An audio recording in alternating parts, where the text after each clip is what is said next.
fashion show. Go vegan, go peace, let the world unite. Soft light, respect all lives, let harmony reign. A kinder world where love sustains. The fields are lush, the rivers run free. Life's a melody in perfect harmony. Break the chains, let the cruelty cease. Step into the light, embrace the peace. Every bite you take, it's a choice you make. A better world, it's there to create. Let the earth breathe, let the ocean sing. Together we rise, let the love begin.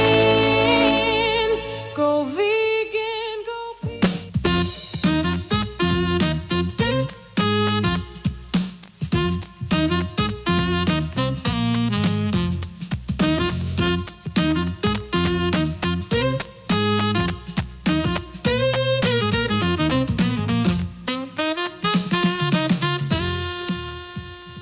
Good evening, Calabar. It is exactly 2 minutes after the hour of 7 p.m. Happy Sunday, or dare I say, happy last day of the month of August. I hope you had a beautiful weekend. Well, you're tuned into your darling radio station, Sparkling 92.3 FM, the radio that makes you shine. My name is Francisca, and you know what time it is. This is the hour every Sunday where we have Vegan Journey. So, welcome to another episode of Vegan Journey on Sparkling 92.3 FM. In case you're just listening for the first time, well, let me explain to you what Vegan Journey is all about. It is a space, it's a platform for open, honest conversations about plant-based living. We explore health, lifestyle, and everything behind the choice. So, whether you're vegan curious, or you're just here for learning, well, this journey is for you. Well, this is a special paid program brought to you by our guest and sponsor, Mrs. Joy Mong. Good evening, Ma. Good evening, my dear Francis. Well, How are you today? I'm fine. I'm glad to hear that. Welcome. How are you? I'm okay. I'm okay. The weather, I'm loving it. I mean, was switching away from the very chilly weather to a bit warm, even though at night it's still cold. But I know we're drifting. It's still chilly at night and Yes. early in the morning. Yes. Okay, I'll have you know that Mrs. Joy Mong is a vegan advocate. She is the CEO of Vegan Journey Advocacy and one of Nigeria's first female vegan advocate. She advocates for plant-based diets and recipes for combating the spread of diseases which are caused by a carnivore diet. So today, what are we talking about? We want to dive into a topic that would interest women. Yes, if you're a woman listening right now, you need to pay rapt attention. Today, we're talking about veganism and women's health. I'm sure a lot of listeners today are wondering, beyond the climate talk, because we did talk about veganism and climate change last week. You'll be wondering, is veganism really good? Can a plant-based lifestyle really help my health? And if you're a woman now, your curiosity is piqued. You're wondering, can a plant-based lifestyle support the different stages of a woman's health, let's say pregnancy, menstrual health, and even menopause? Well, we're about to find out.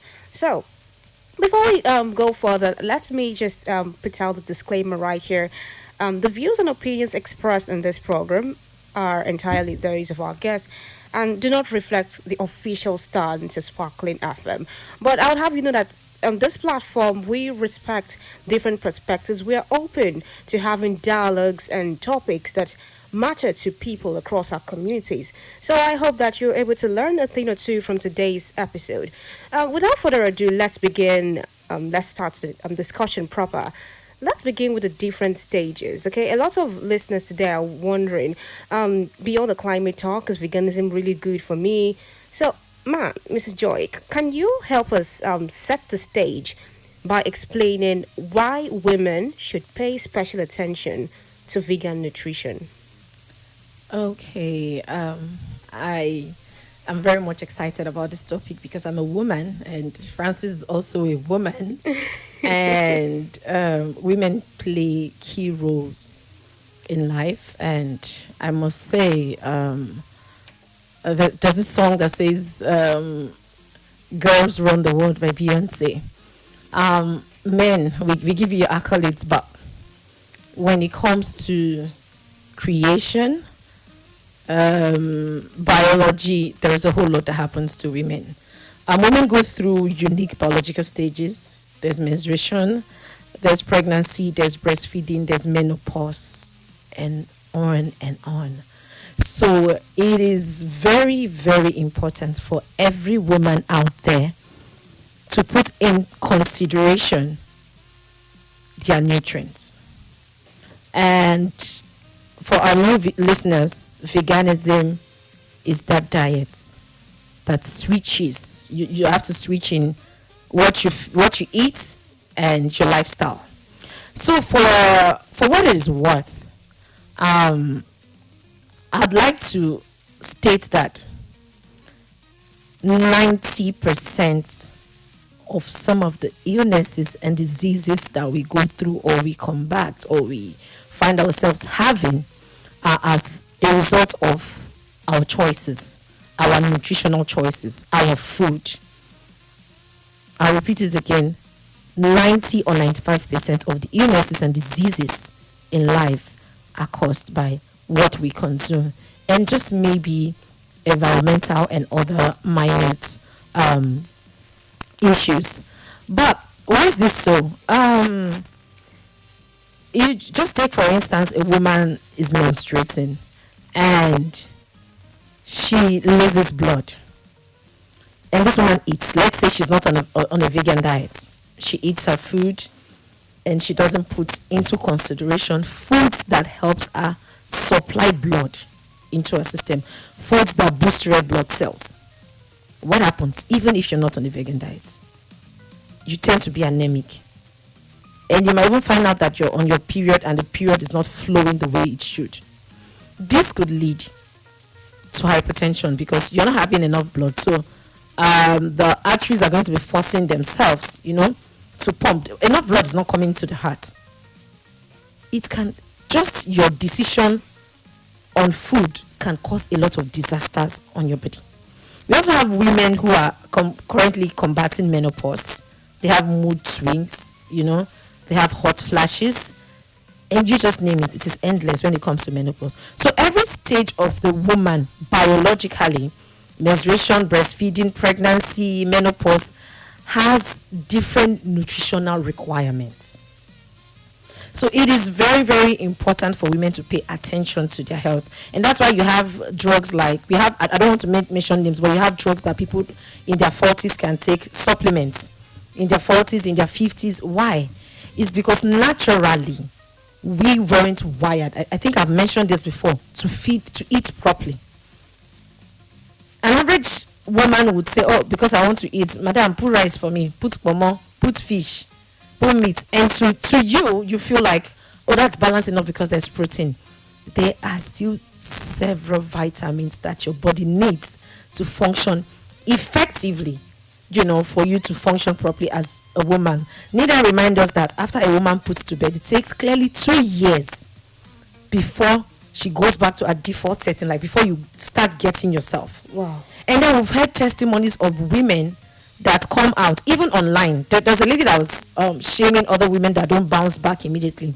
What did she say? She said she had help from her husband. Her husband would usually tell her, "Go to bed, go and sleep. I got you." So the stage of you not resting, coupled with nutritional deficiencies, can you see you don't even recover from pre-eclampsia that you had. I'm sure most of our listeners are familiar with the word pre-eclampsia. That's pregnancy-induced hypertension. So if you're having that already and you put to bed, your lifestyle, there's no switch and change in lifestyle. Your nutrients aren't, there's no attention that is paid to that. You can only get worse from there. And that's why you see most women, after putting to bed, the body changes. They never get back themselves. So when it comes to the context of veganism, what veganism does is that it doesn't just, when people think of veganism, they just think it's just to remove meat from your diet. No. If you're considering veganism for a healthy living, you have to do it, if I don't want to say right, effectively. You have to switch effectively, coupled with the lifestyle changes, and you have to be very critical with your nutrition. You have to be very, very critical with your nutrition. When it comes to pregnancy, I think I've mentioned this before. When you go to a hospital and you go for your antenatal, you are being told not to joke with your nutrition, your drugs they give you, your prenatal drugs, and you find out that women who do not take these vitamins given to them in the hospital, they start having swollen legs. They have other issues. So maybe they take it, but they don't take it often because of the smell that comes with it. And then this goes way beyond just the woman. It affects the child. I think I would make mention of when I had my first child. I wasn't that informed. I did all I could do, but I had morning sickness. I had a whole lot. All of these were as a result of vitamins and nutritional deficiencies. But people have made it to look like it's a norm. So, but during my second pregnancy, I was more informed. I had done my research. I said it here that I had preeclampsia, and mine came after I put to birth. So when I discovered I was pregnant, the first thing I do was to clear my table, and in fact, at work, I had to tell them to transfer me to another department. That is how important it was, because I needed to pay attention to my health. I didn't want to have that issue repeat itself, and it worked. So if you pay attention to your health, your nutritional needs, I do not see how you have issues as a woman. Yes, that is right. You see, at least we've heard why we have to pay special attention to vegan nutrition as a woman. So now let's delve deeper into the specific health stages. You talked about menstruation. Now, looking at the menstrual health proper, I know many women struggle with cramps, bloating, and even mood swings. So have you seen a plant-based diet make a difference in such situation? Okay, I'll be very direct. I would give an instance, a very relatable instance. Yeah. Okay, so when in my family, we usually have we tend to have gray hair early. I think I've mentioned this as well. So the usual thing, it runs in the family, is hereditary. I would have the listeners understand that there is no disease that is hereditary. The only reason is because there is a reputation of lifestyle and feeding in the same family. Now, I have my child. It is what I train her to eat that she likes. And at the end of the day, pass it to her own child. Now, when it comes to menstruation, there was this time I had tried everything. If you go to the pharmacy, what they would do is to give you aspirin to actually curb the pain, the bloating, and every other thing. And aspirin isn't good for a long time use. Yes, it is not. So then I asked myself, what can? Only 2 things have worked for me, and they're all plants. The other one I found out later in life. And I would have my listeners, or those that are listening, to always pay attention when your body reacts. Think back, flashback. What have I eaten? What have I done different that is causing this? If you're if you listen to your body a lot, you will find that most of these are related to lifestyle changes and food intake. So I found out that, so I was like, okay, I need a tea that helps me relax.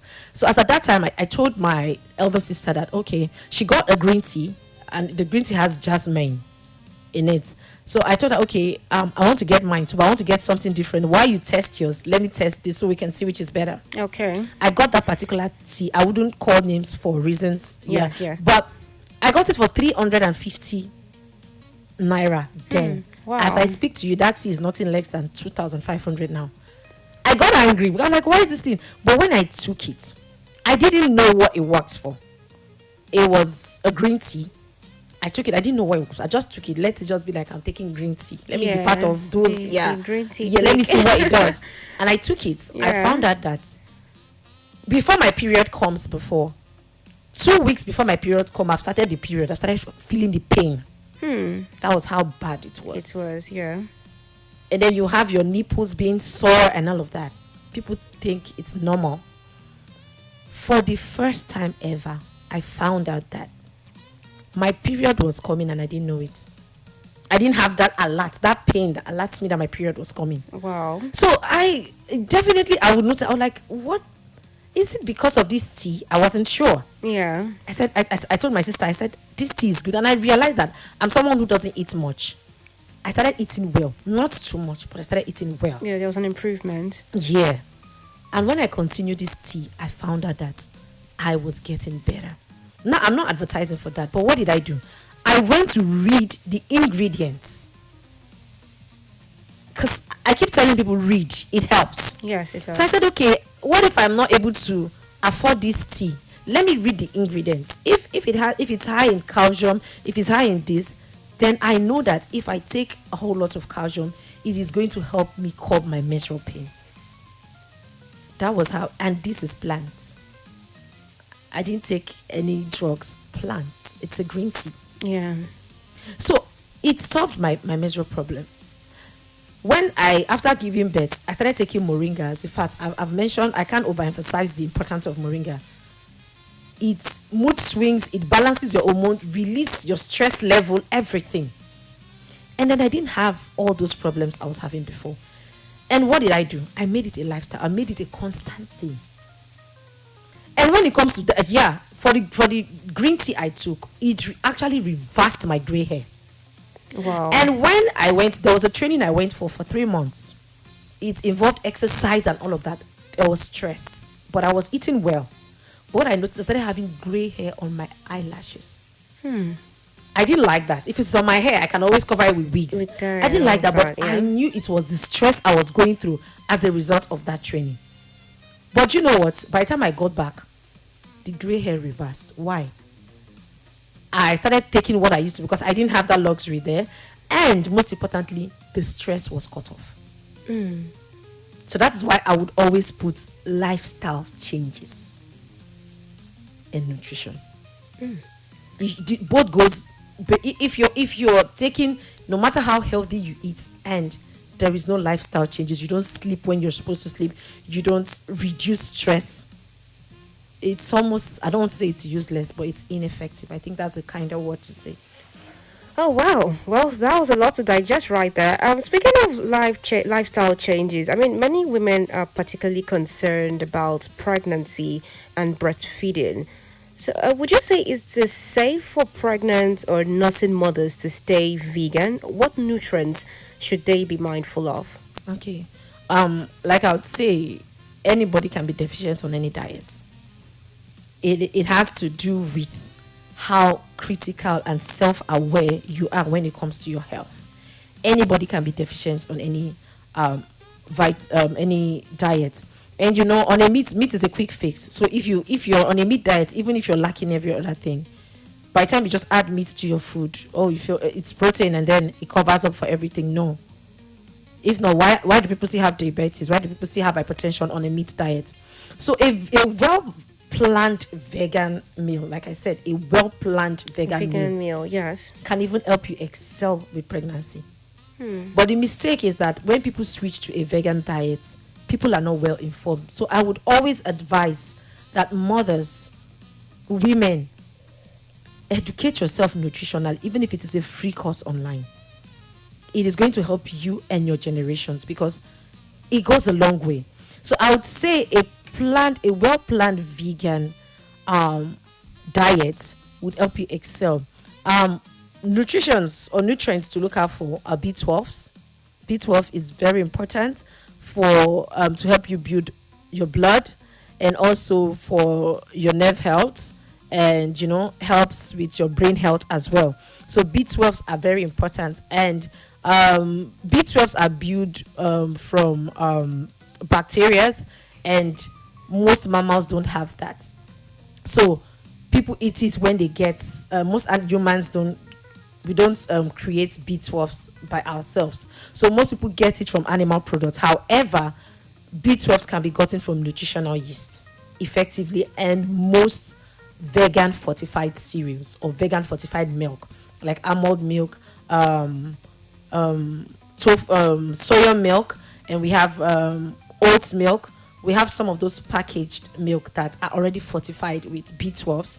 And if you don't like that, you want to be very sure of your B12 intake, you can always go for nutritional yeast. They are very, very much healthy. And then we have iodine, very, very important. We also have the omega-3s, very important. You can have them from your flaxseed. Flaxseed is perfect and can also serve as egg replacements. When you grind your flaxseed and you mix it with water, it becomes very slimy, just like the egg, the raw eggs. You can have that a whole lot from flaxseed. And then your proteins, very, very vital. I mean, I don't want to even name proteins because vegan diet has a whole lot of protein options. But B12s, your vitamin D.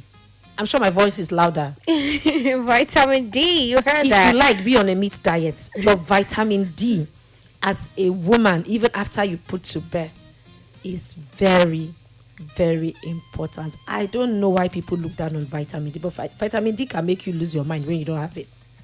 You see, and when you have issues with your bones, I'm having calcium. Yeah, okay, I lack calcium. You will take the calcium, it will not work.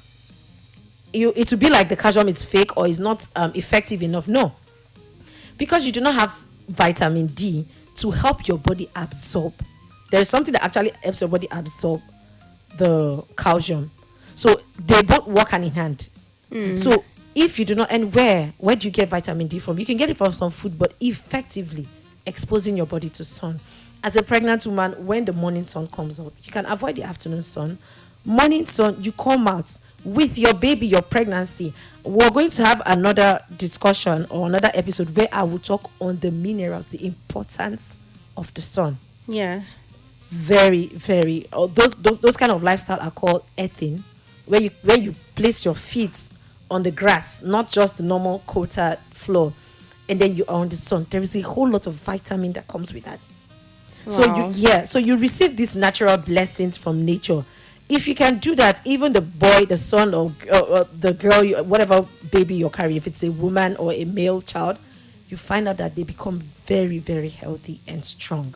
And Wow. then for every vegan out there or someone who is considering to go vegan, do not joke with your black bananas. That is the plantains, unripe plantain.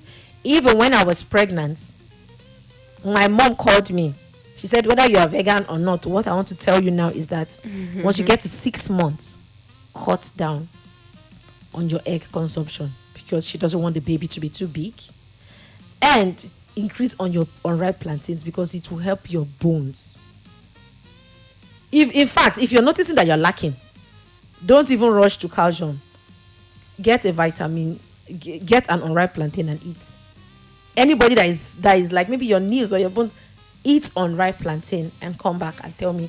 So sometimes it's not like you're not taking calcium, but these vitamins marry each other to work effectively. So for women, the different stages come with different nutritional needs. And if you're not meeting that, it is going to affect you. So on a vegan diet, I've named some of the things that we can eat that actually keeps us going. And like I said, moringa, perfect for anyone, whether you're a vegan or not. It would help you combat a whole lot of disease. And like I said, it has to be sustained. You don't take it now and leave. Yeah. Because we've had a history from childhood of our eating patterns, and they are coming to play in adult stage of our lives. So, and I'll talk to mothers out there who have kids. Please, do not think you as a mom needs to take care of your health. You need to eat healthily, and the child can just eat randomly. The major diseases we have all brew from what we've been eating right from childhood. So I'd like to stop here for now. Okay. Well said. I'm learning. I'm sure you're learning too. But we have to go on a very quick commercial break. And when we come back, we'll be talking about fertility and menopause. Those are the remaining stages we are yet to address before we move on to the practical lifestyle and tips that we can embrace as women. Don't go nowhere. We'll be right back.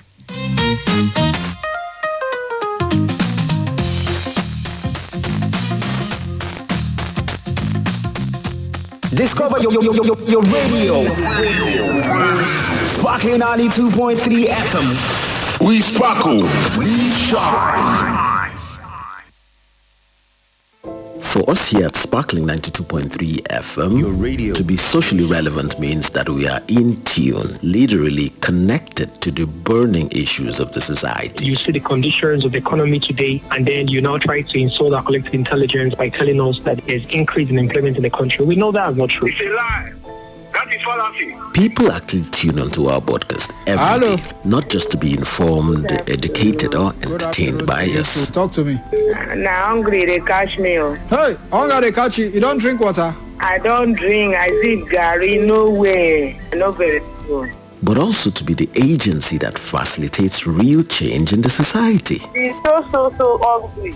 I don't know. You guys should just help out. Hunger is too much. Please, I'm begging. Please. That's a responsibility that we recognize and take seriously. On Sparkling 92.3 FM, your radio, your shine. One station. One, not two or three. Best music. One purpose. Your listening pleasure. Sparkling 92.3 FM, Calabar.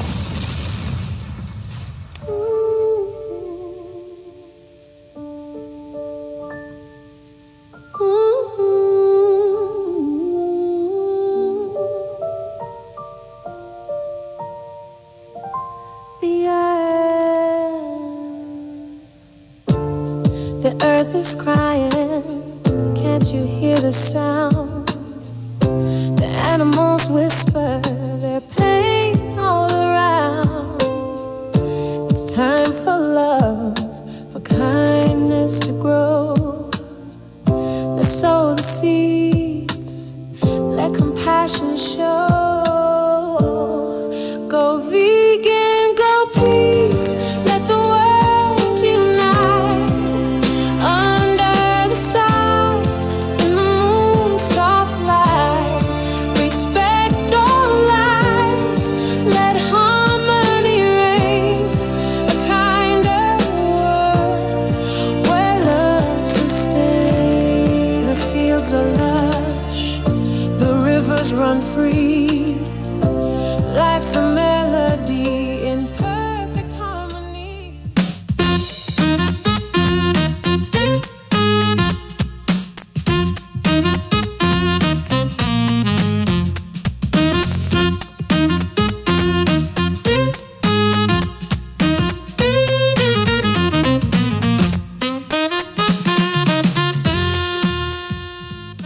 Welcome back. You're still tuned into Sparkling 92.3 FM, your radio, your shine. Vegan Journey program is live right now, and we are talking about veganism and women's health. Yes, we have been addressing with help of our guest right here in the studio, Mrs. Joy Mong, who is a vegan advocate, one of Nigeria's first female vegan advocates. She has been talking about the different specific health stages in a woman and how veganism can help in such stages. I mean, you're wondering, oh, plant-based lifestyle, how is it going to help me? Yes, she has been giving reasons how a plant-based lifestyle can help with pregnancy and even menstrual health. So now let's know how a plant-based lifestyle can help with fertility and menopause. So, Ma, can veganism support reproductive health in women? Yes, very much. Okay, when it comes to fertility, when women are battling with being unable to get pregnant, one of the things they are being told to do is to try and reduce their weight if the person is having obesity. And what actually leads to obesity? Excess carbs and most times meat diets. Right? And even if you're on a meat diet and you want to let's say that's not what even caused your obesity, and you want to combat it, one of the things they tell you to leave is meat. And obesity is life-threatening when it gets to a very severe stage. So one of the ways to reduce, you start doing exercise. There has to be, like I said, there has to be change in lifestyle. Yes. And your diet as well. And when it comes to veganism helps you reduce your bad cholesterol and actually helps you increase the good cholesterol. We have the HDL and the LDL. One is the bad cholesterol and the other one is the good cholesterol.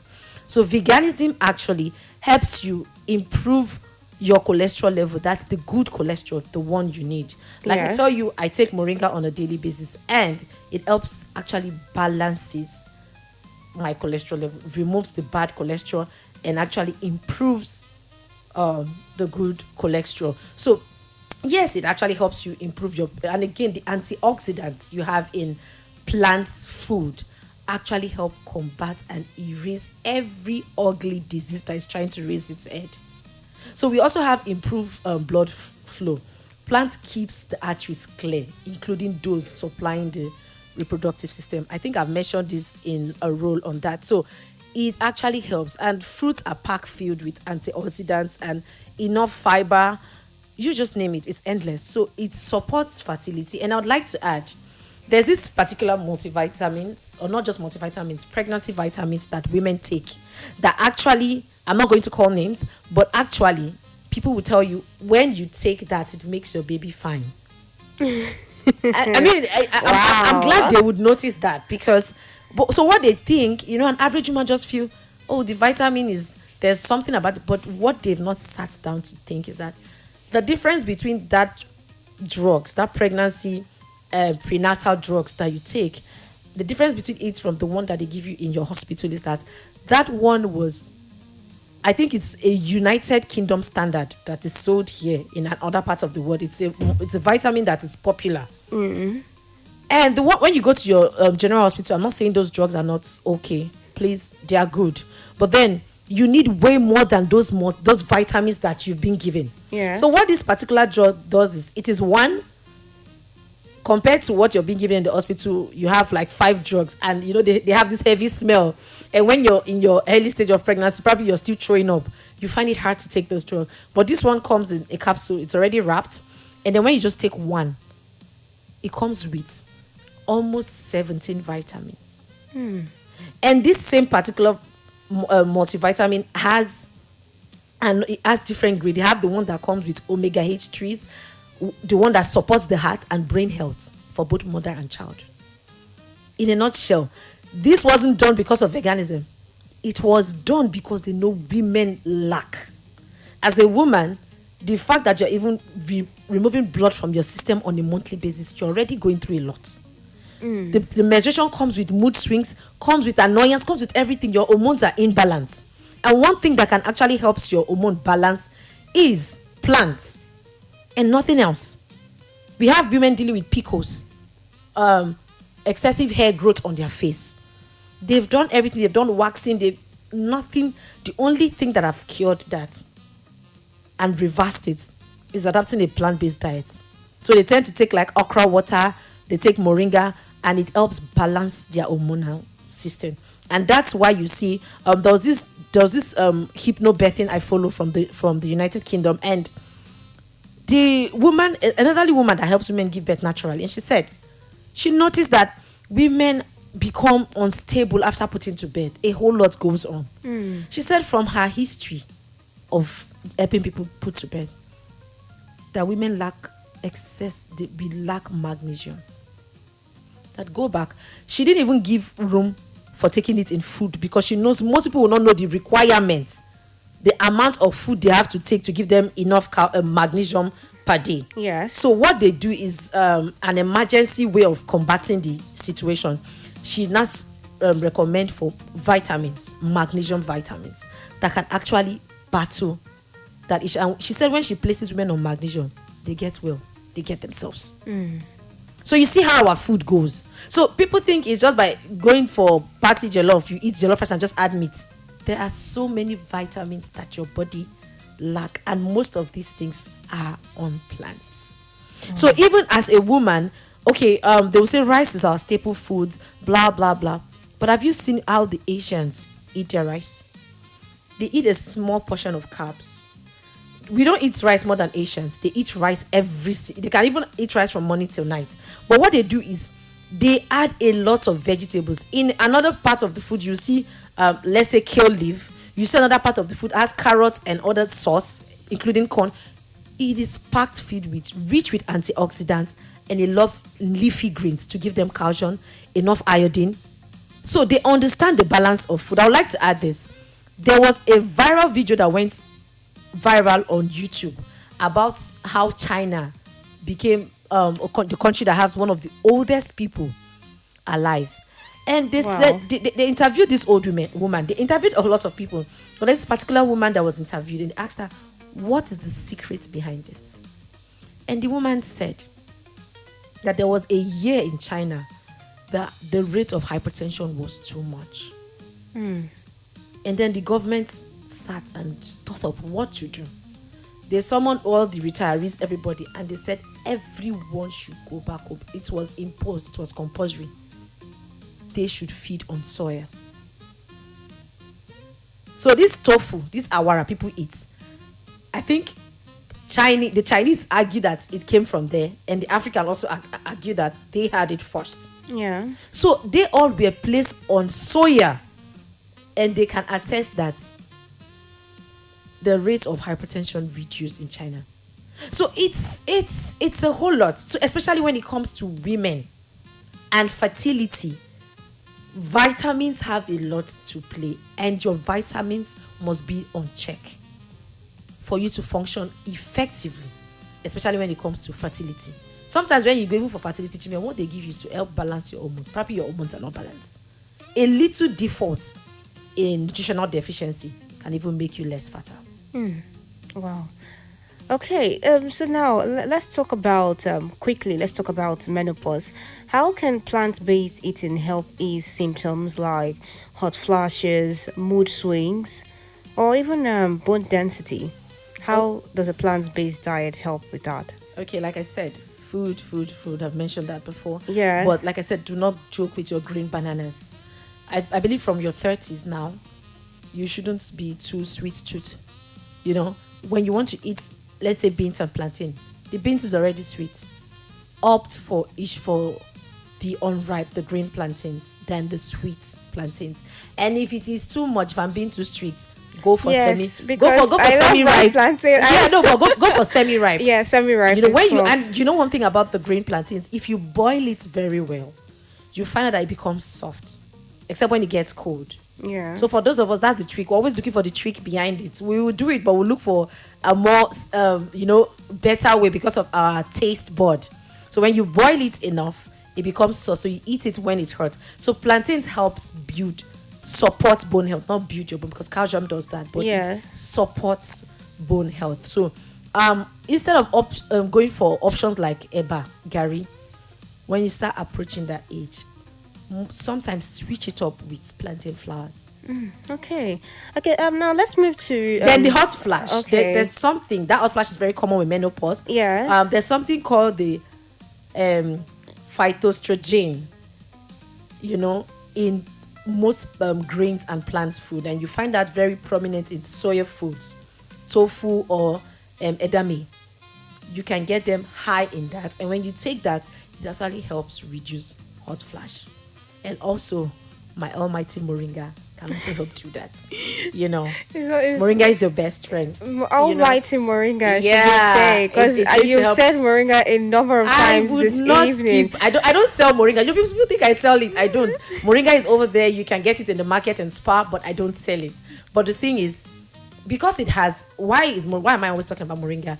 It is a multivitamin, and everything I've been saying today. And it's free gift to nature. You can have it in your house. You can plant it. So, there's no excuse. There's no excuse. Yeah, there is. Okay, if you're listening and you have questions, you want to make a contribution, or you have reservations to make, now is the time. Do call us in 0812-723-7060. I'll take that number again. Call us or send a text message, SMS, to 0812-723-7060. Or if you want to keep it to WhatsApp, simply send a WhatsApp message to 0809-230-0022.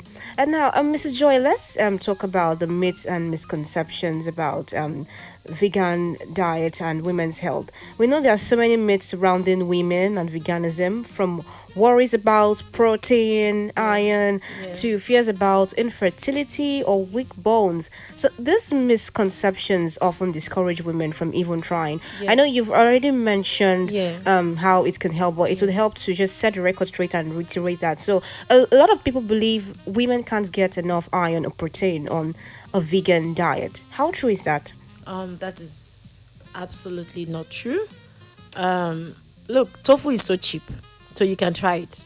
Soya milk, the protein you eat, the animals, the cows that you eat for protein, what they actually eat that actually make them have enough of this is plants. And most cows are being fed soya to make them grow effectively and have proteins. And I'd like to set the record straight. I've been asked this question severally when they say they cannot get protein in plants. Every protein you get from animals are secondary protein. In fact, protein is plants. There is no animal protein. Why you have protein? We have a caller. Hello, good evening. Hello, can you hear us? Hello? Okay, if that was you, do well to call us back so we can hear what you have to say. Or you can send a text message if the network is unfavorable. Hello? I can hear you. Okay. Yes. Go ahead. What is your name and where are you calling from?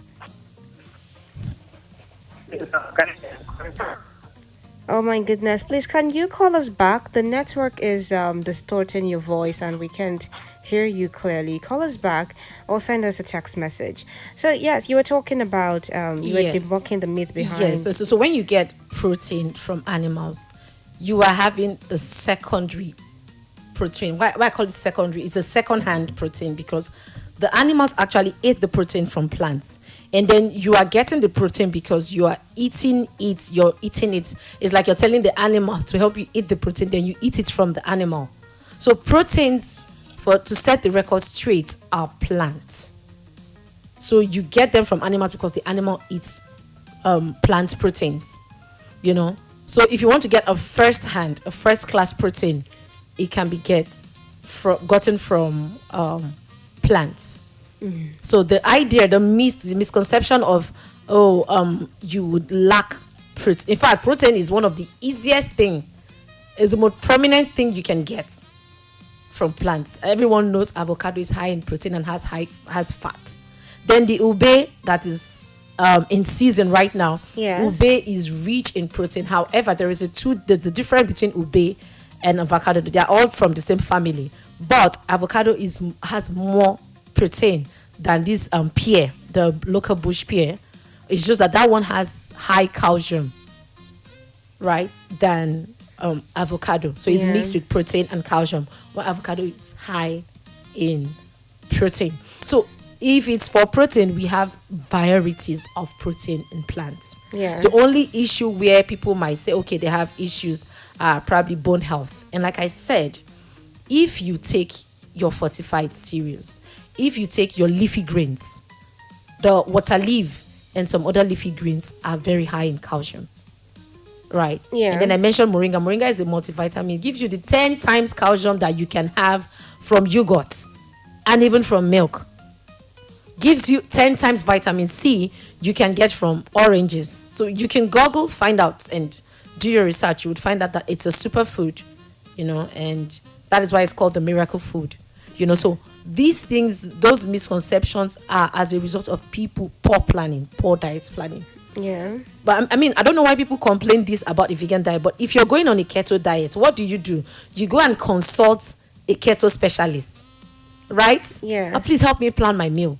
But then if you're going on a vegan diet, all you just do is just remove the meat and you think that's it. You have to be critical even on a meat diet. And that's why you end up falling sick. You say, I'm eating well. Why am I sick? No, it is because you are not balancing your meal properly. the old idea of nutrition is telling people now, okay, since you're hypertensive or you're diabetes, cut down on your carbs. It's because you've eaten too much of carbs. And I think most of this problem comes from food addiction. Every one of us have a particular food that we love, that we are addicted to. So much. Yeah, yes. So you tend to eat that food a whole lot, and ignoring that you should eat to nourish your body and not just to taste bud. Yeah, not just for your taste bud. You know? Yeah. So you should eat to nourish your body and not just to satisfy your taste bud alone. And I would okay, I think we'll have a call. Yes. Oh my God, the call ended before we could even hear. If that was you, do well to call back, or you can send a text message. I don't know if it's the network that is interrupting the calls, but just do try to call again or send a WhatsApp message to 0809 230 0022. Okay, so and so that's what a vegan diet does. If you're switching to a vegan diet, you have to discipline yourself to. It is a consciousness. It's a switch in lifestyle that enables you. Said, okay, I want to take care of my body. And when you're on that diet, you consider everything that goes into your body and everything that comes out. It is almost useless to be on a vegan diet and you take excessive sugar and you drink alcohol. It cannot be effective. So there ought to be a switch in lifestyle. And like I was saying about our food and how we balance it, everyone is responsible. Even I myself, I am still evolving, and I'm still in that stage where sometimes I just close my eyes to those food I am addicted to and just say, it's been a long time I ate beans. So let me satisfy. Yes, Yeah. and I'm a vegan. I've been avoiding beans. I have to eat this to get enough protein. Yeah. You have to get to that consciousness. Okay. So I think when people complain of having deficiencies, it's because it's as a result of poor meal planning. Well, we have a text message here. This is Murphy. He says, "Hello, ladies. My question is the life of animals more valued? I think he meant to say valued than that of plants." Okay. If you put that, okay. Okay, we'll get back to that, but let's hear from this caller. Hello, good evening. Yes, good evening. My name is Grace. Okay, good evening, Ma. How are you doing? I'm fine. Okay, so do you have a question? Yes, I've been following this program for over a month now, and I'm very interested in the vegan journey or vegan lifestyle. Okay. Your guest is Mrs. Joy Mong. Yes. I've been hammering on this moringa of a thing. Please, I want to ask, the moringa, is it the seed or the leaf?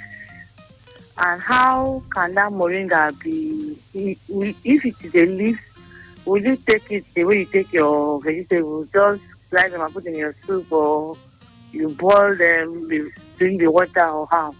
Okay. I need such explanations. Thank you. All right, thank you. Okay, let me address the first question. So I address this. I mean, the first caller is the first. Is it a message? Yeah, let me. Okay, so, the person said, the life of animals more important than plants. I'd like us to understand that there is a difference in food here. Animals are born. Plants are grown. So there are two different things. And plants are our foods.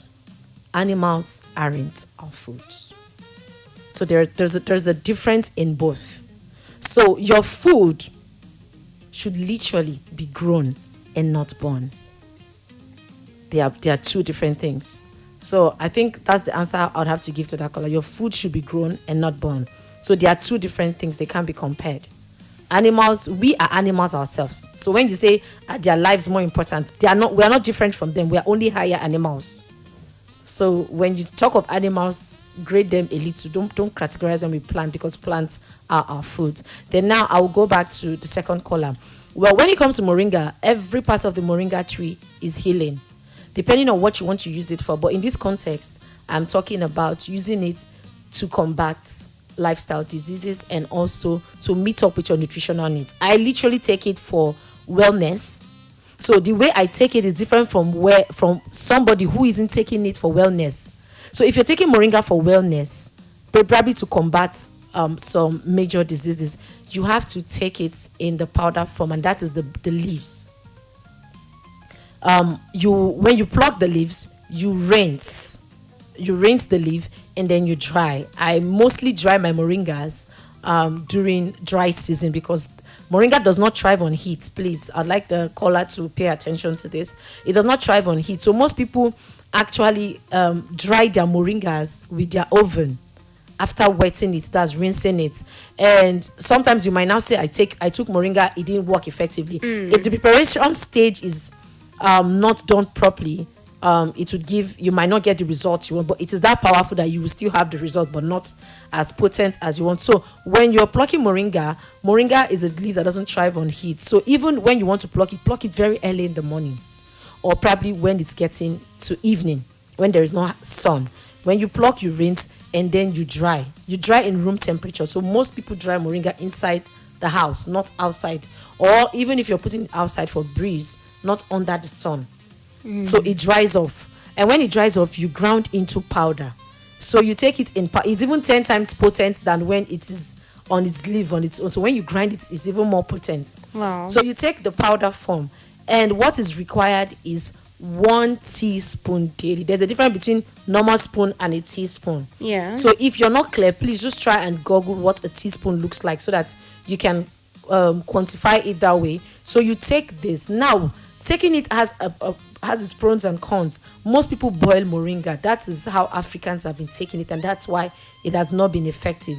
So when you're taking moringa for health reasons and for nutritional reasons, you have to consume moringa raw. You don't boil it. So if you must add it to anything, you can add it to your pap or cereals or soup, right? So when you add it, you take it that way. But if you heat it, anything heat or hot actually reduces its potency. I hope this helps you. And if you have more questions, you can always come to our Facebook page, Vegan Journey. Just drop a question on our inbox and we will reply you. Thank you. Yes. Someone sent a message asking how to prepare moringa, and you just explained that. I hope you were listening. If you have any other question, or you still want to know, because this person is also asking. Okay, this is Afyong from Oron, and let's quickly hear from this person. Oh, okay.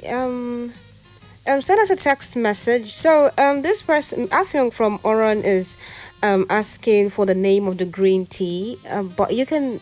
I will direct you to the Facebook. Yes, then page. I would send it to you, and please, when you take it, we would like your review on the program, because what we do here what we do in Vegan Journey is to give people realistic and sustainable approach towards veganism. We just don't tell you to go vegan. We give you testimonies and how to go about it in a more effective way. Okay, so a way that works. All right. Yeah. So very quickly, because we have to wrap up now. We just have very few minutes left. That's fine. For women listening and they're curious and they don't know where to start, how can they ease into a vegan lifestyle without feeling overwhelmed? What are some easy swaps that they can start with in their everyday meals? Okay, I would say, because this is women talk, I would encourage women to be very critical on how they eat. If you're a woman and you've started having children, or you're planning to have children, reduce your carbs, swap them with more fruits with vegetables. As you're eating rice, let your rice have add ugu, add your whatever leaf that is fine with you. Eat more vegetables. Combine your carbs with more vegetables. Eat healthy. Put them into consideration. Take your yogurts. We have plant-based yogurt. Take your yogurt. Eat fruits. Then start introducing more fruits to your food. If you wake up in the morning, I feel breakfast should even be more of fruits. I've always told people, sleep and wake up on plants, and let me see how that disease will thrive. Sleep on plants and wake up on plants. Yes. And also avoid eating too late. It doesn't help, because the food doesn't digest properly. And if it's high in sugar, you can imagine your sugar level by the time you wake up in the morning. So eat on plant. If you're taking moringa, take your moringa first thing in the morning and take it last thing in the night. So for women, try incorporating vegetables and plants more in your food. And you see how you go from then you start for meatless days. But most importantly, when you're switching on a vegan diet or you're trying meatless options, always go for options that substitute the vitamins. the nutritional vitamins so that you are not misled. So that you don't say, oh, I went vegan and I don't have nutrients anymore. Okay. So I hope this helps. Yeah, so just a yes or no answer for this particular question because we're out of time. And this is Alice from Calabar, and she's asking, can a pregnant woman also drink moringa? Yes, but there's a clause because moringa has antioxidants. Sorry, I'm taking that time. So I need to correct it because she's pregnant. Moringa has antioxidants. So when you take it at the early stage when the baby is not well positioned, it's because it detoxes your body, your system, removes any disease. It can easily, if your system is not strong enough, it can flush the pregnancy. However, once you're getting close to delivery in your third trimester from 8 to 9 months, moringa is very welcome because it would help reduce the pain and help you bounce back effectively. I hope this helps. Wow. I'm sure more questions. And help the baby come out. It will make the baby, those babies that don't want to come out, to push them out early. Okay. Yeah. So. Okay. So, Mr. Joy, direct your listeners to the Facebook page in case they have more questions. Okay. You can follow us on all our social media at Vegan Journey. Facebook Vegan Journey, Twitter Vegan Journey, Instagram Vegan Journey. Just drop us a message. And we're currently coming up with a campaign and a challenge to enable people, go vegan. So for that reason, when you come, you ask questions, we are there. We have our team, we have our nutritionists in the house to attend to you. Okay. Thank you. Well, okay. We are so out of time. We have to draw the curtain on today's episode. What a powerful and insightful conversation we've had today. We've heard how veganism touches women's health at every stage of their life. And Mrs. Joy Mong, our vegan advocate right here in the studio, has busted some myths and given us practical tips for everyday living. So to every woman listening, veganism is about you, your body, and your future. So thank you so much, Mrs. Joy Mong, for sharing your insights. Thank you, Francis. Yes, we'll do this again next week, Sunday, same time. And to our listeners, remember, every small step towards mindful eating is a step towards a healthier life. I remain your host, Francisca Ikechukwu. Until next time on Vegan Journey, keep nourishing your body and Happy New Month in advance. Do enjoy the rest of your Sunday.